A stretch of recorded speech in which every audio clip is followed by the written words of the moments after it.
Hi everyone, in this video we'll try to demolish all the queries and doubts जो कि comments में पूछे गए हैं।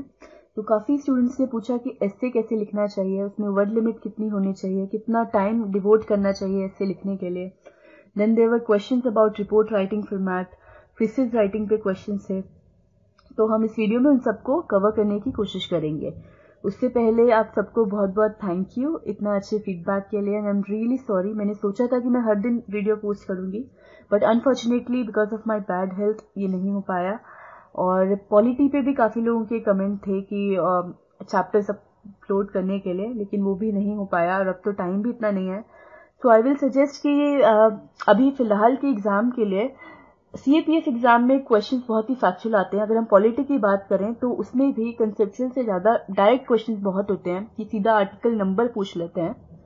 तो इस पर्सपेक्टिव से आपको आर्टिकल नंबर्स और वो फैक्चुअल इन्फॉर्मेशन आपको पता होनी चाहिए। एक टेबल आप बुक में ही दिया हुआ होगा लास्ट में, जहाँ पे आर्टिकल नंबर्स और ब्रॉड सेंस में लिखा होगा कि हाँ इस आर्टिकल से इस आर्टिकल तक अच्छा प्रेसिडेंट आता है, इस आर्टिकल से इस आर्टिकल तक पूरा यूनियन एग्जीक्यूटिव आता है, इस आर्टिकल तक गवर्नर का होता है। तो ये सब आपको आर्टिकल नंबर्स का अंदाजा होना चाहिए, ठीक है।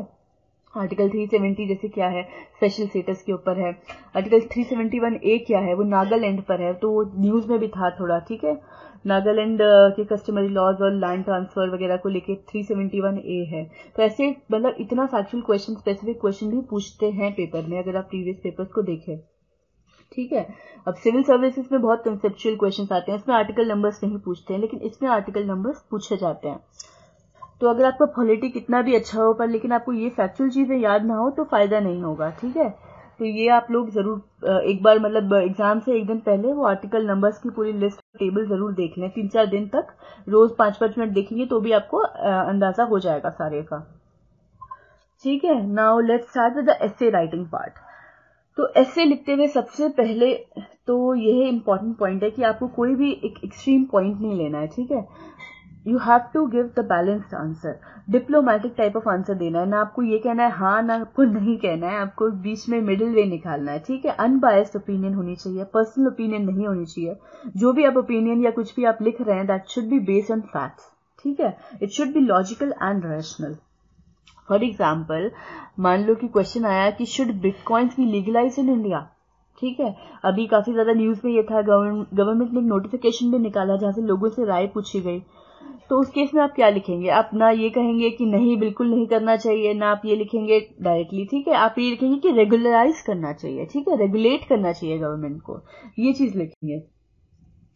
तो हमेशा बैलेंस्ड वे में, मिडिल वे में आपको आंसर लिखना है, ठीक है। पॉजिटिव्स भी बताने हैं किसी भी टॉपिक के और नेगेटिव्स भी बताने हैं, और उसके बाद उनका बीच में कुछ मिडिल वे में आंसर बताना है सोल्यूशन देके, ठीक है। एक न्यूट्रल पर्सन की तरह आपको आंसर देना है, दोनों मतलब प्रॉज एंड कॉन्स दोनों को देखते हुए, ठीक है। दोनों पहलुओं को देखते हुए आपको आंसर करना है, कोई एक साइड नहीं लेनी है आपको क्वेश्चन का आंसर करते हुए। अब मान लो जैसे काउ स्लॉटर पे कुछ आ गया तो आपको कोई साइड, आपके पर्सनल बिलीफ जो भी है, आपको कोई साइड नहीं लेनी है, आपको दोनों तरीके के दोनों पहलुओं को समझाना है and then you have to write, ठीक है। Second thing is you have to quote examples and data to substantiate your points, ठीक है। जब भी आप पॉइंट अगर आप मेंशन कर रहे हैं तो उसको सब्सटैंशिएट करने के लिए आपको कोई ना कोई डेटा या कोई फैक्चुअल इन्फॉर्मेशन कोट करनी पड़ेगी। That will fetch you marks, ठीक है। इनसे मार्क्स आपको एक्स्ट्रा मिलते हैं। जनरल चीजें तो हम सभी लिख देते हैं लेकिन उससे मार्क्स नहीं मिलते हैं। एवरेज मार्क्स वही 4-5-6 नंबर मिल जाते हैं 20 में से, ठीक है। अगर आपको अच्छे मार्क्स चाहिए तो आपको कुछ ना कुछ डेटा और मतलब पॉइंट्स आपको मेंशन करने पड़ेंगे। जैसे मान लो आप डिजास्टर मैनेजमेंट पे लिख रहे हैं तो आप उससे पहले, सबसे पहले आप ये लाइन मेंशन कर सकते हैं कि that over 59% of India's land area is under threat of moderate to severe hazard, ठीक है। कीवर्ड्स यूज करने हैं आपको, ठीक है। टेक्निकल टर्म्स आप यूज कर सकते हैं और फायदा होगा। ब्रॉड वे में और अगर आप जनरल वे में लिखेंगे तो उसका इतना इम्पैक्ट नहीं पड़ता है। अगर आप कुछ स्पेसिफिक चीजें या टेक्निकल पॉइंट्स अगर कीवर्ड्स मेंशन करते हैं तो उसी से मार्क्स मिलते हैं, ठीक। अगर आप डीमोनेटाइजेशन पे लिख रहे हैं देन यू विल मेंशन कि हाँ 86% कैश इस वक्त था मतलब सप्लाई में जो इनवैलिड हो गया, ठीक है। Then you can quote about the commission, जो हम इतने सारे कमीशन पेपर 1 के लिए हम तैयार करते हैं ना।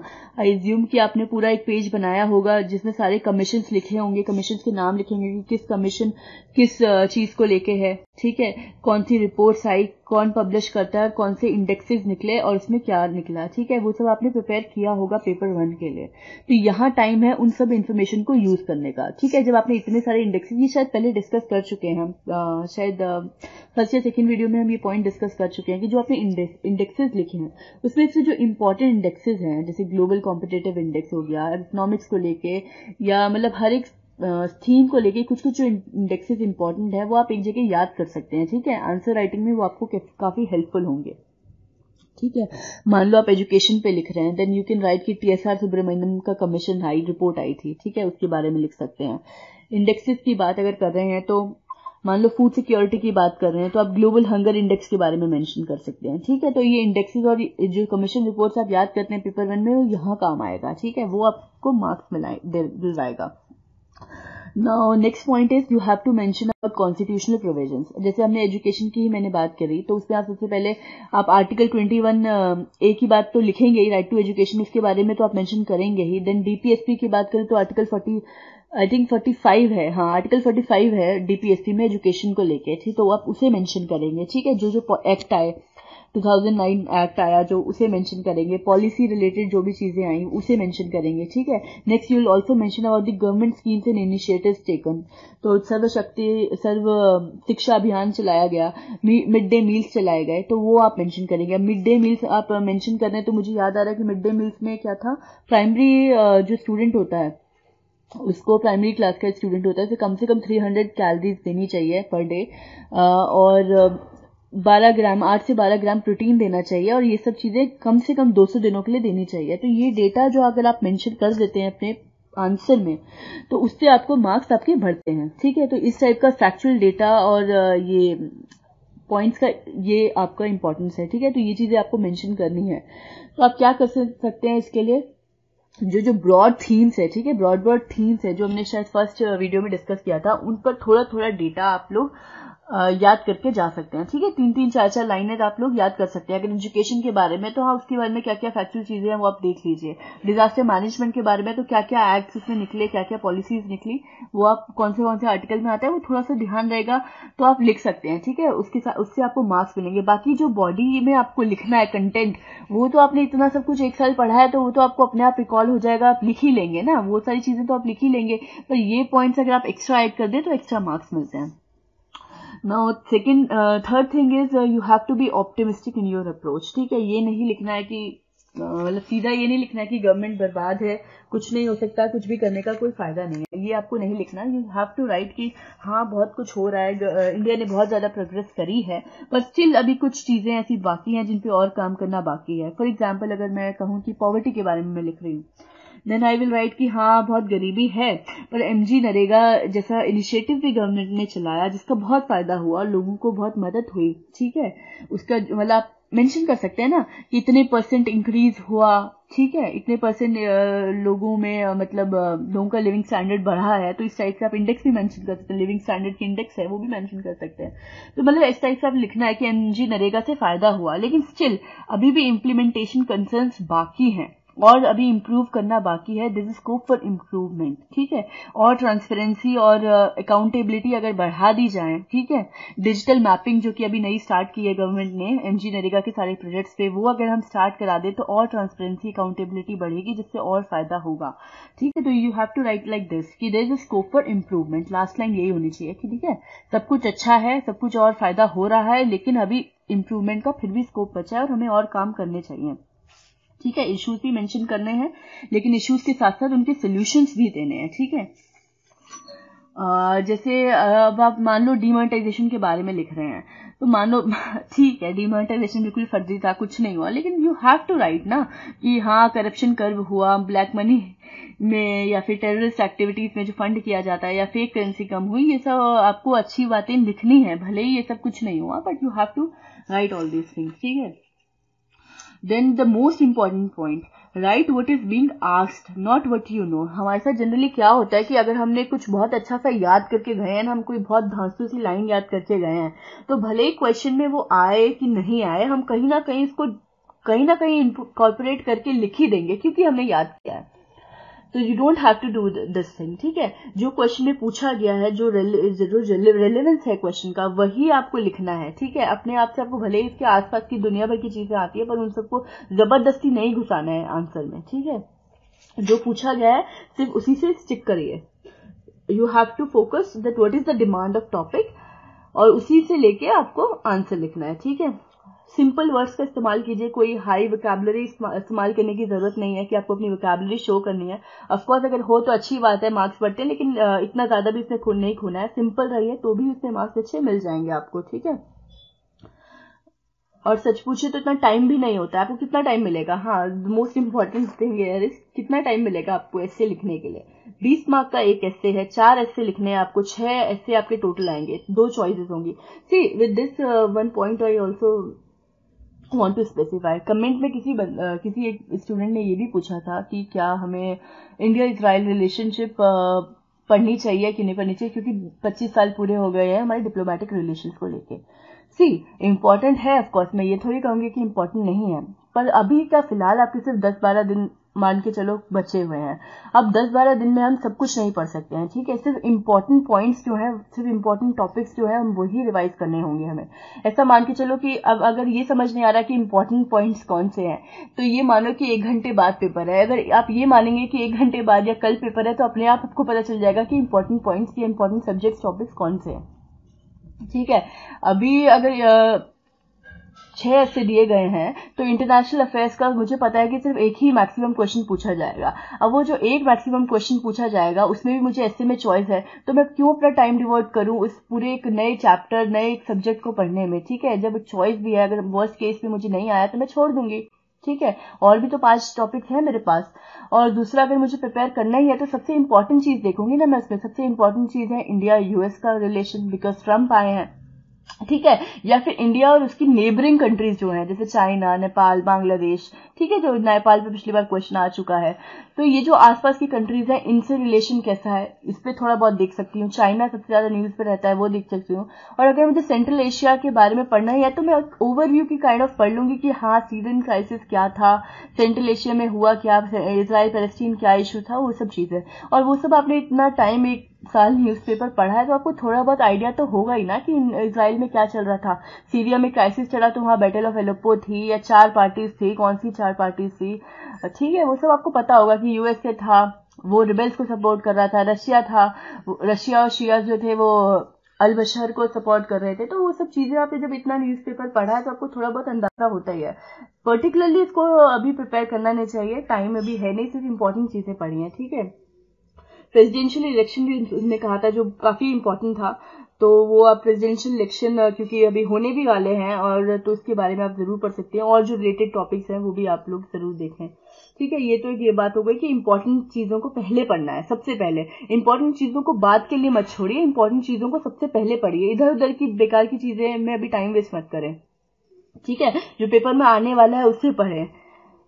देन द टाइम कितना देना है, हाँ, तो 80 मार्क्स का ये आपका इससे आएगा, 20 नंबर का एक ऐसे होगा। तो मेरे ख्याल से आपको मैक्सिमम टू मैक्सिमम 15 से 20 मिनट में ऐसे लिख लेना चाहिए, ठीक है। 15 से 20 मिनट में ऐसे आपको पूरा लिख लेना चाहिए। उसमें आपको ज्यादा से ज्यादा जो टाइम है, अभी हम चलो डिस्कस करेंगे, उससे पहले एक और पॉइंट ये है कि you have to give solutions, ठीक है। सिर्फ इश्यूज मेंशन नहीं कर देने कि ये प्रॉब्लम्स है, उनके सोल्यूशन भी देने हैं। अगर आप एजुकेशन की ही बात कर रहे हैं तो आपने एक इश्यू लिख दिया कि टीचर्स की क्वालिटी अच्छी नहीं है, ठीक है। टीचर्स की quality, I mean quality of education अच्छा नहीं है, और टीचर्स भी अच्छे नहीं है। वो लोग टीचर्स भी पढ़ा नहीं रहे थे, तो काफी ज्यादा न्यूज में रहता है ना, टीचर को नहीं पता होता कि क्या क्वेश्चन क्या आंसर है, तो उस केस में क्या करना चाहिए। तो उसके सोल्यूशन भी आपको मेंशन करना चाहिए कि जैसे अभी गवर्नमेंट कई सारे इनिशिएटिव चलाते हैं जहाँ टीचर्स ट्रेनिंग को पीरियोडिक लेवल पे मतलब टीचर्स ट्रेनिंग करवाई जाती है। हर 2-3 महीने बाद एक प्रोग्राम चलाए जाते हैं जहाँ पे टीचर्स का ट्रेनिंग टाइप करवाई जाती है, तो और उनकी परफॉर्मेंस भी इवैल्यूएट करी जाती है।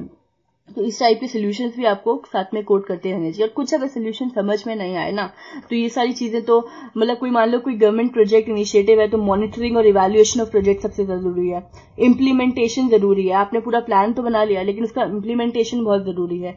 मॉनिटरिंग कि वो सही से काम कर रहा है कि नहीं कर रहा है, और इवैल्यूएट करना बहुत जरूरी है। ठीक है, किसी भी काम में, चाहे पॉवर्टी रिलेटेड कुछ भी हो या कोई भी, मतलब आप कोई भी थीम उठा लो, उसपे कोई भी इनिशिएटिव या कोई भी स्कीम अगर गवर्नमेंट ने चलाई है तो उसमें अकाउंटेबिलिटी और ट्रांसपेरेंसी का होना बहुत जरूरी है। अकाउंटेबिलिटी और ट्रांसपेरेंसी कैसे बढ़ते हैं? डिजिटलाइजेशन की वजह से। ठीक है, जब भी कोई डेटा ऑनलाइन आ जाता है, सबके सामने पब्लिक डेटाबेस में आ जाता है, तो अपने आप ही उसकी ट्रांसपेरेंसी और अकाउंटेबिलिटी बढ़ जाती है। अब इससे क्या फायदा होगा? इससे करप्शन कम होगा, लीकेजेस कम होंगे। ठीक है, अगर सब्सिडी की बात करें तो डायरेक्टली अगर हम लोगों के बैंक अकाउंट्स में पहुंचाएं, इनडायरेक्ट को चेंज करके डायरेक्ट सब्सिडी कर दें, डायरेक्टली लोगों के बैंक अकाउंट्स में जाएंगे तो अपने आप ही लीकेजेस कम हो जाएंगी। जो लोग प्याजें ब्लैक में बेचते हैं वो अपने आप बंद हो जाएगा। ठीक है, अब अगर हम यही फूड और एग्रीकल्चर की बात करें तो इंफ्रास्ट्रक्चर डेवलपमेंट की बहुत जरूरी है। ठीक है, ट्रांसपोर्ट और इंफ्रास्ट्रक्चर डेवलपमेंट बहुत जरूरी है, एक्सपोर्ट्स बढ़ाने के लिए, कुछ भी। ठीक है, तो ये सारे कुछ कॉमन पॉइंट्स हैं जो आप, मतलब आपको इस तरीके से सोचना है और लिखना है। जब भी आपको क्वेश्चन लिखना है तो उसके हर पर्सपेक्टिव को देखना है। ठीक है, उसका पॉलिटिकल पर्सपेक्टिव क्या हो सकता है। अब मान लो जीएसटी की बात कर रहे हैं तो उसका पॉलिटिकल पर्सपेक्टिव क्या हो सकता है। ठीक है, लोगों को पॉलिटिकल पार्टीज में क्या क्या चीजें हो सकती है। ठीक है, लोगों का क्या फायदा हो सकता है, क्या क्या अमेंडमेंट्स लाने पड़ेंगे कॉन्स्टिट्यूशन में, मतलब क्या क्या लाए गए, तो उसके बारे में आप मेंशन करेंगे। ठीक है, इकोनॉमिक इम्पैक्ट क्या होगा, मतलब इंडियन इकोनॉमी पे क्या फर्क पड़ सकता है, सोशल इश्यूज उससे रिलेटेड क्या हो सकते हैं, लोगों को, जैसे मिडिल क्लास जो लोग हैं उन पर कितना क्या फर्क पड़ेगा टैक्सेशन का, इन सब चीजों का। तो you have to write from each perspective. Political perspective क्या है, सोशल पर्सपेक्टिव क्या है, इकोनॉमिकल पर्सपेक्टिव क्या है, कोई प्रोजेक्ट अगर चलाया है तो उसका एनवायरमेंटल इम्पैक्ट क्या पड़ेगा। ठीक है, क्लाइमेट चेंज पर, डेवलपमेंट पे क्या इम्पैक्ट पड़ेगा, तो ये सब आपको मेंशन करना है। अब वाटर लिंकिंग प्रोजेक्ट की बात करो तो उसका एनवायरमेंटल इम्पैक्ट जो पड़ेगा उसके बारे में भी आपको मेंशन करना है। जैसे केन बेटवा का एग्जांपल लेके आप कर सकते हैं। ठीक है, इस टाइप की चीजों पे आपको ध्यान देना है। Then coming with the most important thing, अगर आपके पास पूरा कंटेंट रेडी भी है और आपका स्ट्रक्चर अच्छा नहीं है तो कोई फायदा नहीं है। ठीक है, अगर आपने रैंडमली कुछ भी लिखा है तो कोई फायदा नहीं है, मार्क्स नहीं मिलेंगे। You have to be organised in your structure. ठीक है, तो आपके पास कंटेंट तो आई एम श्योर बहुत हो जाएगा। जब आप लिखने बैठेंगे आपको 10 पेज तो नहीं लिखने, खाली एक पेज ही लिखना है। अब जो एक ही पेज, मतलब 300 वर्ड्स का ऐसे लिखना है, और अगर मैं ये मानूं कि मुझे एक लाइन में मैं 10 वर्ड्स के करीब लिखती हूँ तो 30 लाइन। ठीक है, आपको वर्ड लिमिट को एक्सीड नहीं करना है, भले ही आप कम कर लें चलेगा। ठीक है, 250 वर्ड्स में लिख दें तो भी चलेगा। रेलिवेंट पॉइंट सारे इसमें इंपॉर्टेंट पॉइंट्स होने चाहिए, सारे की वर्ड्स इसमें होने चाहिए। ठीक है, किसी भी चीज को डिटेल में मत लिखने बैठ जाना। कोई स्कीम लिखी तो उसको एक्सप्लेन करने मत बैठ जाना, क्योंकि अगर उसको एक्सप्लेन करेंगे तो 3-4 लाइनें निकल जाएंगी, और 3-4 लाइनें निकल जाएंगी, आपको और भी तो पॉइंट्स डालने हैं, उसमें सारे पॉइंट्स डालने हैं, कीवर्ड्स डालने हैं।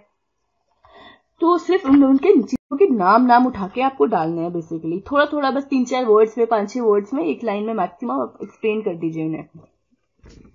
ठीक है, तो एक ही पेज हमें लिखना है तो हमारे पास कंटेंट आई एम श्योर बहुत सारा रेडी हो जाएगा।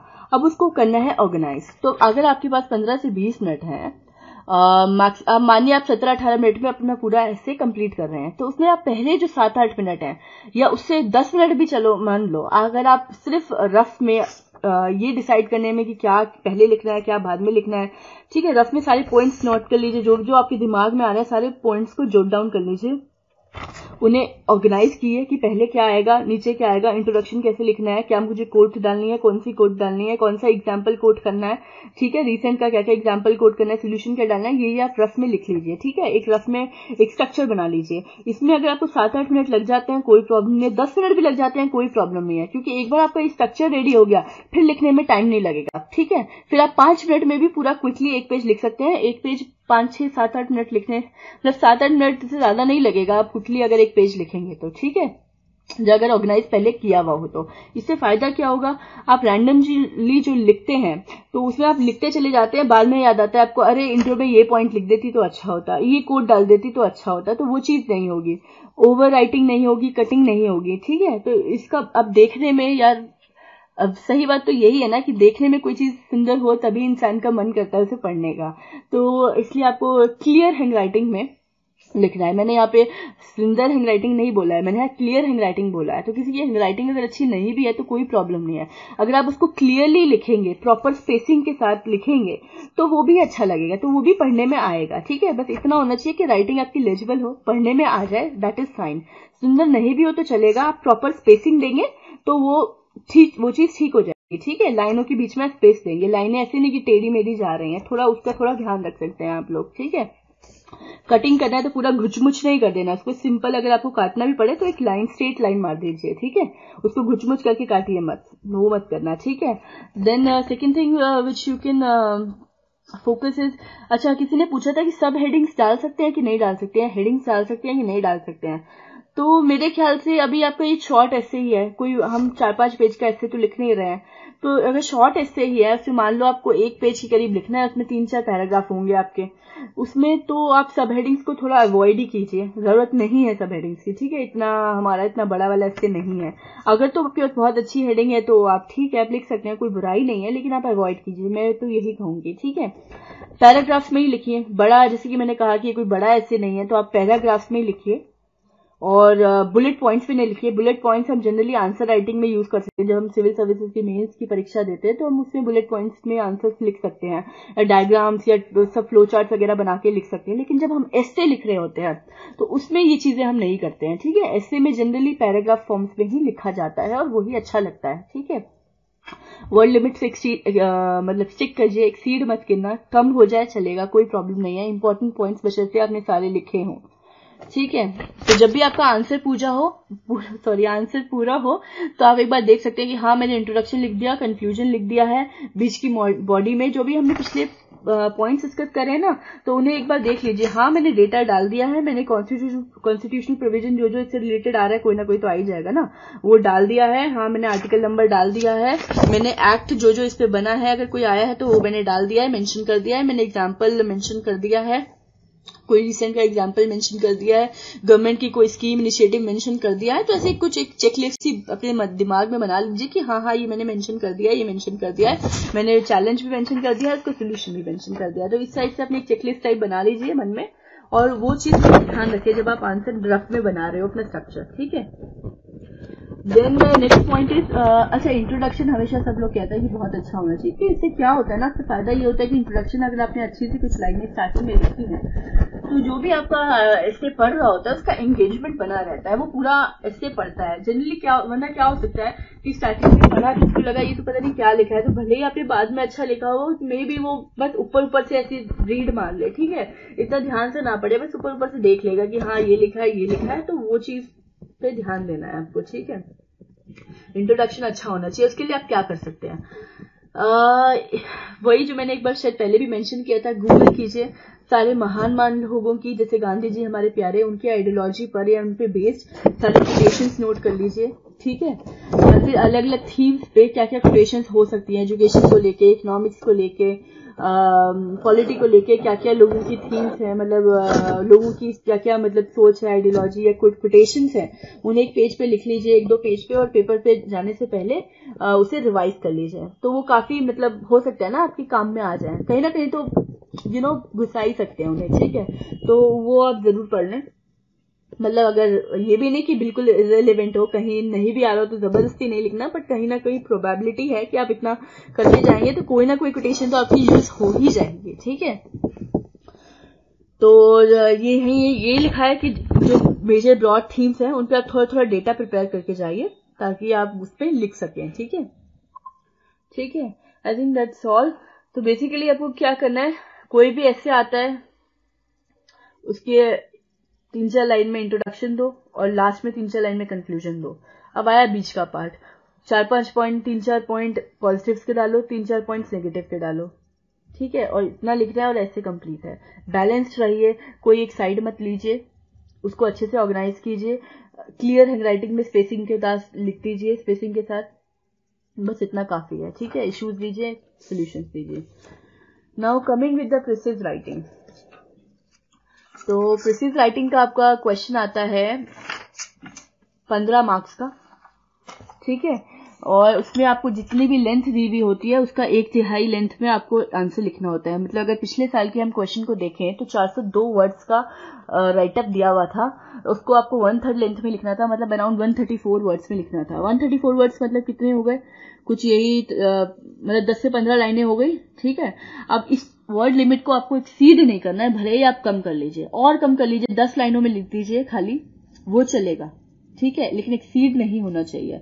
10 लाइनों में लिखोगे वो चलेगा, अच्छी बात है बिल्कुल, ठीक है। जितना कम से कम लिख सकते हैं। सेपरेट शीट दी जाती है एग्जाम में आपको, ठीक है।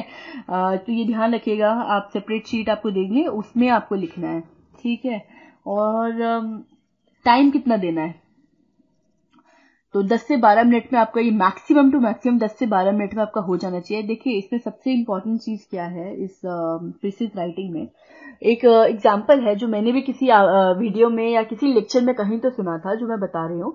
एक बार किसी गांधी जी या किसी महान इंसान ने, नेहरू वेहरू ने कुछ लेटर लिखा और लास्ट में उसमें ये लाइन लिखी कि sorry for writing such a long letter because I didn't have time. So you understand, try to understand the point here. क्योंकि मेरे पास टाइम नहीं है इसलिए मैंने बड़ा लेटर लिखा। मतलब समझ रहे हैं आप, अगर आपके पास टाइम कम है तो आप ज्यादा बड़ा और लंबा ऐसे लिखते हैं, ठीक है। या कोई भी बेसिकली मैं ये कहना चाहती हूँ कि it's always very easy to write long, ठीक है, जबकि शॉर्ट और कंसाइज लिखना बहुत डिफिकल्ट होता है। यहाँ पर देखिए, अगर आपके पास 3-4 पेजेस का कोई बड़ा सा राइटअप हो तो उसमें कितने सारे पॉइंट्स होंगे, आराम से आप लिख सकते हैं, आपके पास 3-4 पेजेस में लिखने के लिए। लेकिन अगर उसी चीज को समराइज करके, कंसाइज करके आपको एक पैराग्राफ में लिखना है तो कितना ज्यादा मुश्किल हो सकता है, क्योंकि वो सारे पॉइंट्स जो 3-4 पेजेस में लिखे हुए हैं उन सब पॉइंट्स को आपको मेंशन भी करना है, उन सब पॉइंट्स को आप छोड़ भी नहीं सकते हैं, ठीक है।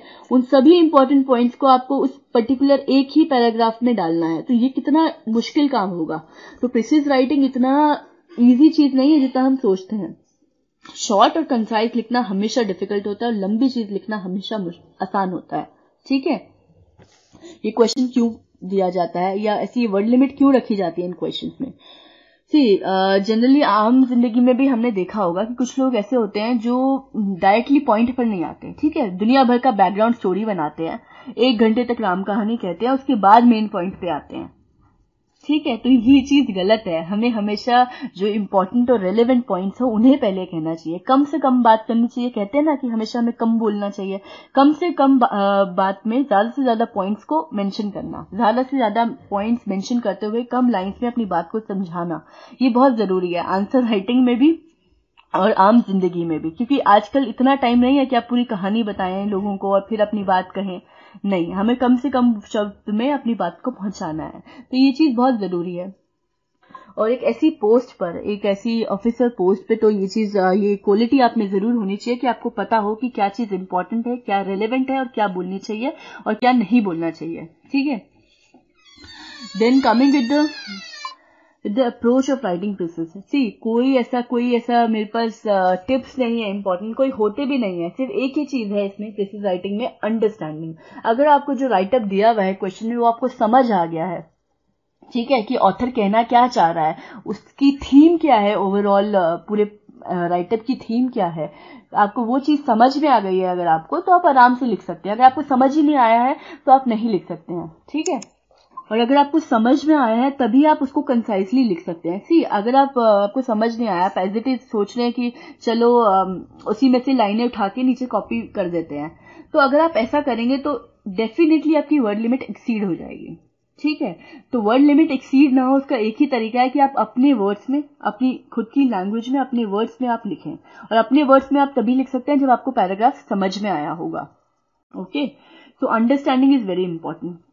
10 से 12 अगर आपके पास मिनट हैं तो 5 मिनट भी, अगर 4-5 मिनट भी आप लगा रहे हैं उस पैराग्राफ को एक बार पढ़ने में, दूसरी बार पढ़िए, कोई प्रॉब्लम नहीं है। 400 वर्ड्स का अगर आपका है तो आपको कितना टाइम लगेगा पढ़ने में? बहुत ही कम टाइम लगेगा। आप 2 बार भी पढ़ लीजिए, 4-5 मिनट लगेंगे, 2 बार पढ़ लीजिए, आपको समझ में आना चाहिए। अगर आपको समझ में आ गया फिर लिखने में टाइम नहीं लगेगा, ठीक है। So if you understand the theme तो आपको हार्डली 7-8 मिनट में आपका एक क्वेश्चन पूरा हो जाएगा, ठीक है। You have to understand the theme of the write-up. Then don't copy sentences as it is from write-up. Write in your own words of what you have understood from it. ठीक है। जो भी उसमें इंपॉर्टेंट पॉइंट्स हो, जैसे आप ऊपर देखिए, ऊपर जो भी इंपॉर्टेंट पॉइंट्स आपको नजर आ रहे हैं, हाँ ये इंपॉर्टेंट पॉइंट है, ये इंपॉर्टेंट पॉइंट है, ये तो मुझे अपने आंसर में मेंशन करना ही है, उसको एनसर्कल कर लीजिए। फिर लिखते समय उन पॉइंट्स को वहां पे डाल दीजिए, ठीक है। जनरली लोग क्या करते हैं कि 3 पैराग्राफ मान लो दिए हुए हैं, तो पहले पैराग्राफ की जैसे पहले पैराग्राफ में 4-5 लाइन है, ठीक है, अगर आपके पास 4-5 मान लो फर्स्ट पैराग्राफ में 5 लाइन हैं तो उसमें से लोग 2 लाइन लिख लेंगे उसको कंसाइज करके, दूसरे पैराग्राफ में भी यही करेंगे, तीसरे पैराग्राफ में भी यही करेंगे और हो जाएगा उनका आंसर रेडी। जनरली लोग ये करते हैं, ठीक है। अच्छा, अपनी वर्ड्स में लिखना है, मतलब सिंपल लैंग्वेज में लिखना है, आपको ऐसा कुछ हाईली वोकैबुलरी या इस चीजों में पढ़ने की कोई जरूरत नहीं है। लास्ट ईयर क्वेश्चन आया था, हाँ, शेख चिल्ली के बारे में। शेख चिल्ली, तो इसमें 3 पैराग्राफ्स हैं, 402 वर्ड्स का ये पूरा राइटअप है। फर्स्ट पैराग्राफ में क्या लिखा हुआ है? फर्स्ट पैराग्राफ में बस इतना लिखा हुआ है कि शेख चिल्ली करके इंडिया में एक बंदा है जिसे कौन नहीं जानता, उसकी बेवकूफी के लिए वो पेड़ की जिस डाली पे बैठा था उसी को काट रहा था। एक पासर बाई ने, वहां से गुजरते हुए एक इंसान ने उसे एडवाइस किया कि ऐसा ना करे, पर उसने उसकी एडवाइस नहीं मानी। ना तो उसमें अपना दिमाग था, ना उसने किसी दूसरे बंदे की एडवाइस से कुछ सीखा, जिसका नुकसान उसे भुगतना पड़ा। ऐसे लोग भीड़ में भी अपनी ही दुनिया में खोए रहते हैं। ये तो फर्स्ट पैराग्राफ में लिखा है, ठीक है। Now coming with the second paragraph. Second paragraph में क्या है? सेकंड पैराग्राफ में ये लिखा है कि these fools by nature are enemies of thinking, ठीक है। थिंकिंग के ये दुश्मन है, सोचते नहीं है। देन इट इज रिटन कि ऐसे लोगों की अपनी इंटेलिजेंस पे कभी डाउट नहीं करते हैं, अपनी इंटेलिजेंस पे कभी डाउट नहीं करते हैं, बल्कि इन्हें लगता है कि दूसरे लोग इनका टैलेंट नहीं समझ रहे, ठीक है। The people are benefactors of society. इन्हें लगता है कि दूसरे लोग इनका टैलेंट नहीं समझते, दूसरे लोगों को इनसे सीखना चाहिए, ठीक है। अपना प्रेजेंस, अपना वर्थ रियलाइज करवाने के लिए बहुत इम्पेशेंट रहते हैं हमेशा। सेकेंड पैराग्राफ में ये सब चीजें हैं। Now coming with the third paragraph. Third paragraph में कुछ हिस्ट्री के एग्जाम्पल्स शो किए हुए हैं, जैसे कि कुछ नाम दिए हुए हैं। शेख चिल्ली इंडिया का हो गया, लेजेंड ऑफ डॉन क्विक्सिटो, देन कुछ स्पेनिश नाइट, ऐसे करके नाम दिए हुए हैं हिस्ट्री में, जो काफी महान बेवकूफ लोग होंगे, ठीक है। इसके बाद ये लिखा हुआ है कि ये लोग ऐसे अपने ही मेक बिलीव वर्ल्ड में रहते हैं। इन्हें लगता है कि ये शक्तिमान है और ह्यूमैनिटी के यही सेवियर है, यही दुनिया को बचाने वाले हैं, ठीक है। तो ये जनरली लोग, ऐसे लोग अपने इमेजिनेटिव वर्ल्ड में खोए रहते हैं, इसलिए इतना इनसे फर्क नहीं पड़ता, अपने में खोए रहते हैं। लेकिन कुछ ऐसे लोग होते हैं, फॉर एग्जाम्पल हिटलर का कोट किया हुआ है कि हिटलर जो था उसने अपनी डिजास्टर्स लीडरशिप की वजह से भारी डिस्ट्रक्शन किया, मैसिव डिस्ट्रक्शन हुआ। ऐसे ही कुछ फूलिश साइंटिस्ट हो सकते हैं जो न्यूक्लियर डेटा को लीक कर सकते हैं, जिसकी वजह से नुकसान हो सकता है। तो ऐसे लोगों से बचना बहुत जरूरी है। ऐसे बेवकूफ लोग जो दूसरों को बहुत नुकसान पहुंचाने की क्षमता रखते हैं, they are capable enough of doing enough destruction, enormous destruction by their foolish nature. इन लोगों से बचने के लिए our society needs to be vigilant. Last line, last conclusion यही है, ठीक है। तो वो कहते हैं ना कि बेवकूफ दोस्त से दुश्मन भला है।